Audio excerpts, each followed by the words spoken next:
Bharat express के CMD Shri Upendra Rai ji भी वहां पर मौजूद हैं और वहां पर भारत एक्सप्रेस संवाददाता मोहित शुक्ला ने भारत एक्सप्रेस के सीएमडी श्री उपेंद्र राय जी से खास बातचीत की।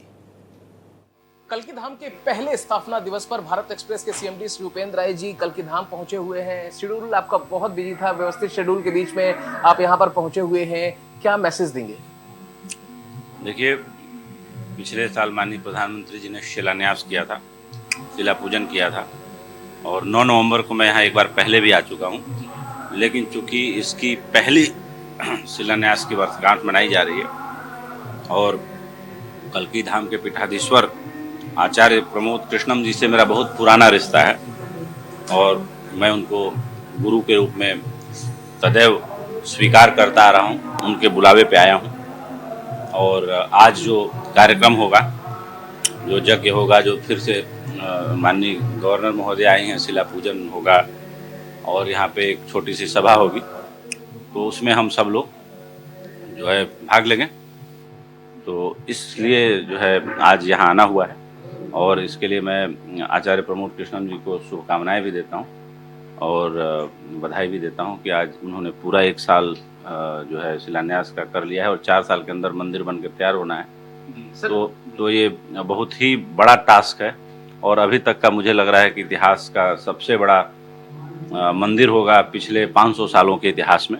इससे पहले मंदिर बने हैं, लेकिन 500 सालों में इतना बड़ा मंदिर मुझे नहीं लगता किसी ने बनाया होगा। सर, अगर हम कल्कि पुराण का जिक्र करें या फिर हम दूसरे पुराणों का जिक्र करें, साफ तौर पर ये लिखा है कि 43,200 सालों के बाद जब कलयुग का अंत होगा तब संभल में, कल्कि धाम में और यहाँ पर भगवान कल्कि का अवतार होगा। वैसे तो बहुत कुछ लिखा है, लेकिन अगर हम आपके शब्दों में समझना चाहें, जानना चाहें, क्योंकि धर्म और कर्म में आपकी रुचि तो बहुत ज्यादा है, तो आपसे बेहतर कोई समझा नहीं सकता।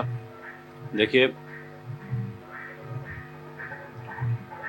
श्रीमद् भागवत में, स्कंद पुराण में और भी 2 पुराण हैं जिनका नाम मुझे अभी ज़बानी याद नहीं आ रहा है। इसका जिक्र है कि जब 10वां अवतार होगा भगवान श्री नारायण हरि का, तो वो कल्कि धाम में ही होगा और वो संभल नाम के जगह पे होगा। संभल से ग्रामे ऐसे करके जिक्र है इसका। तो वो संभल जगह यही है जहाँ पे संभल के अंदर जो गांव वेदों में, पुराणों में लिखा गया है। और एक है कि अभी तक मंदिर वहाँ बने जहाँ भगवान आए। अब एक ऐसा मंदिर पहली बार बनने जा रहा है दुनिया में जहाँ भगवान आएगा, तो इसलिए इस मंदिर का एक अलग महत्व है, एक अलग सिग्निफिकेंस है।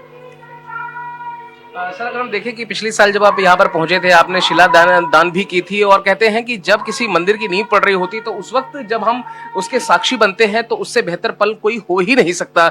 भगवान श्री राम का भव्य मंदिर अयोध्या में बनने की बात हो या फिर काशी, मथुरा या दूसरे धार्मिक स्थलों की बात हो, आपको कैसा लग रहा है ये मौजूदा हुकूमत जिस तरीके से मंदिरों के निर्माण में, जीर्णोद्धार के लिए वो काम कर रही है, क्या कहना चाहेंगे?